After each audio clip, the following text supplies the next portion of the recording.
Au Bernabéu, un moment de terreur a saisi chaque spectateur. David Alaba, après une tentative de récupération héroïque au centre du terrain contre Villarreal, a quitté la pelouse dans une scène déchirante. Un frisson d'angoisse a parcouru le stade alors qu'il restait au sol, incapable de poser le pied au sol. Une atmosphère pesante a envahi le Santiago Bernabéu, amplifiée par le silence glaçant, rompu seulement par les gémissements de douleur d'Alaba.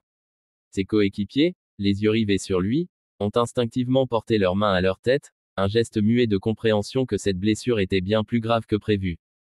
Salut les fans de foot actualité, bienvenue sur votre source numéro 1 pour tout ce qui concerne le Real Madrid. Aujourd'hui, nous avons une nouvelle qui secoue les Merengues.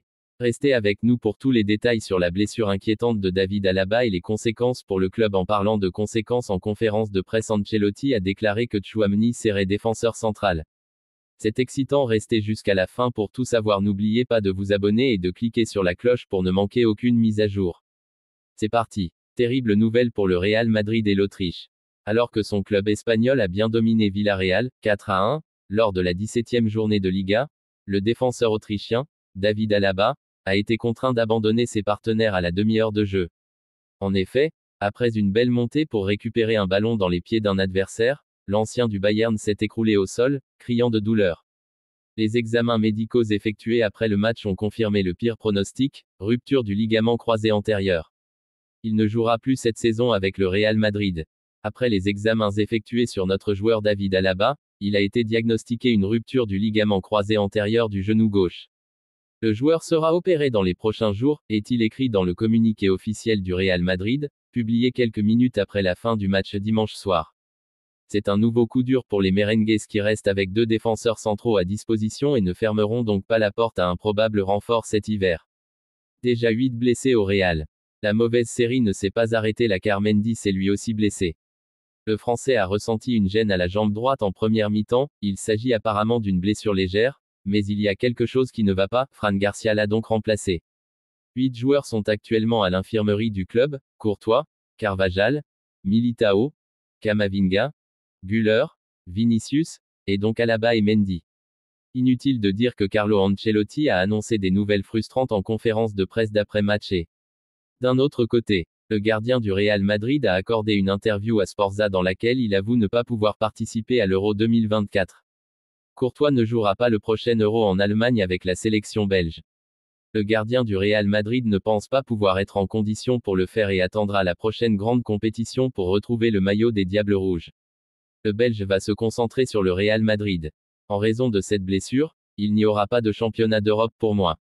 Je dois d'abord me rétablir à 100% et il est préférable de ne pas fixer de date. Si j'ai de la chance, je pourrai jouer quelques matchs en mai. Mais jamais je ne pourrai être prêt à 100% pour un grand tournoi comme l'Euro, a déclaré le gardien. Je pense qu'il vaut mieux apporter immédiatement cette sincérité à l'équipe nationale. Je ne vais pas être à 80% dans les buts, alors que nous aurons d'autres bons gardiens. Je mets mon honneur de côté et je serai un soutien supplémentaire en juin. J'espère que nous pourrons remporter un titre européen, a-t-il expliqué. Courtois a profité cet instant pour présenter ses excuses. La décision du gardien du Real Madrid de quitter prématurément le stage de l'équipe nationale en raison d'un petit pépin a fait couler beaucoup d'encre. Cette décision n'a pas été bien accueillie dans le vestiaire et le gardien a voulu répondre à toutes les déclarations pour se défendre et surtout pour expliquer ce qui s'est passé. Je voudrais m'excuser pour cela. C'était une mauvaise décision de partir après le match contre l'Autriche. Je voudrais m'excuser auprès de l'équipe et surtout auprès des supporters. Je pense qu'ils ont été les plus surpris. Je ne peux donc que m'excuser et je suis désolé, a déclaré le gardien de but. La plupart des suppositions se sont concentrées sur la colère de Courtois à propos d'une question liée au statut de capitaine. Thibaut dément et donne sa version des faits. Beaucoup ont parlé de leur minute de gloire, mais peu se sont intéressés à ma version des faits. Le match contre l'Autriche était mon 102e avec l'équipe nationale. En tant qu'entraîneur et fédération, ils auraient pu faire un beau geste à mon égard. Ça m'était égal que De Bruyne soit le capitaine. Après la blessure de David Alaba, Ancelotti a réagi rapidement en conférence de presse, mentionnant Tchouaméni comme première option en défense.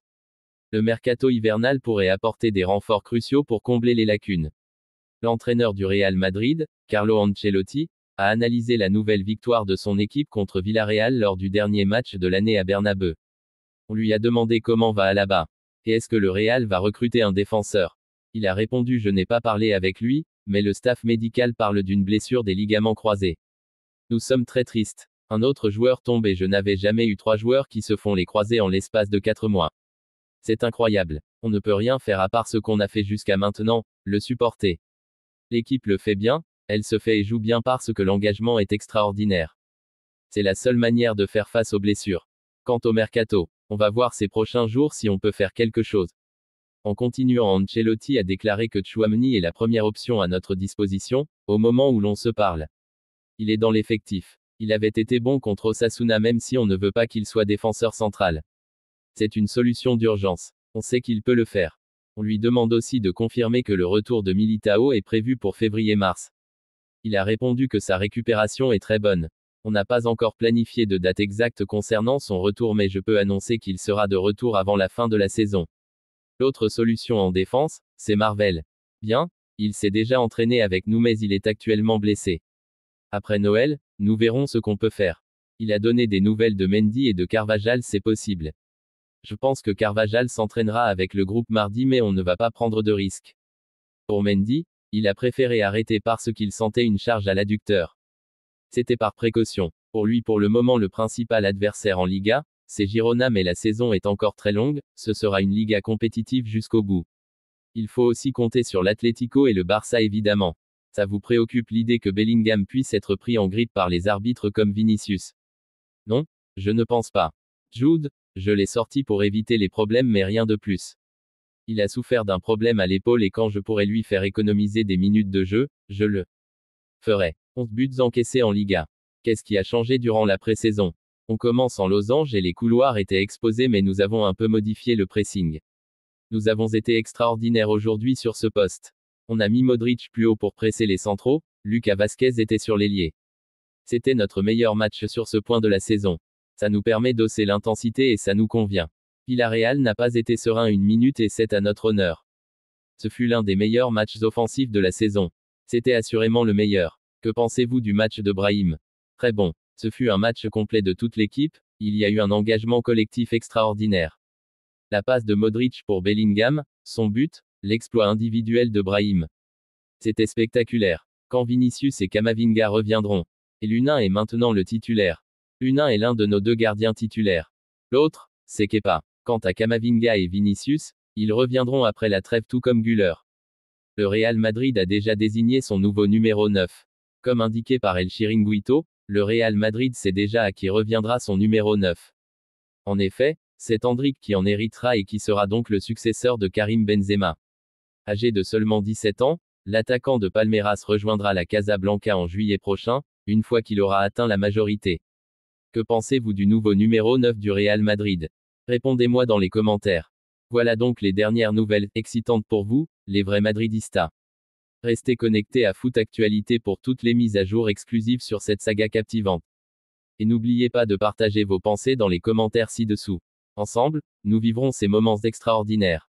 Restez passionnés, restez confiants et, surtout, restez madridistas. À la prochaine, sur Foot Actualité.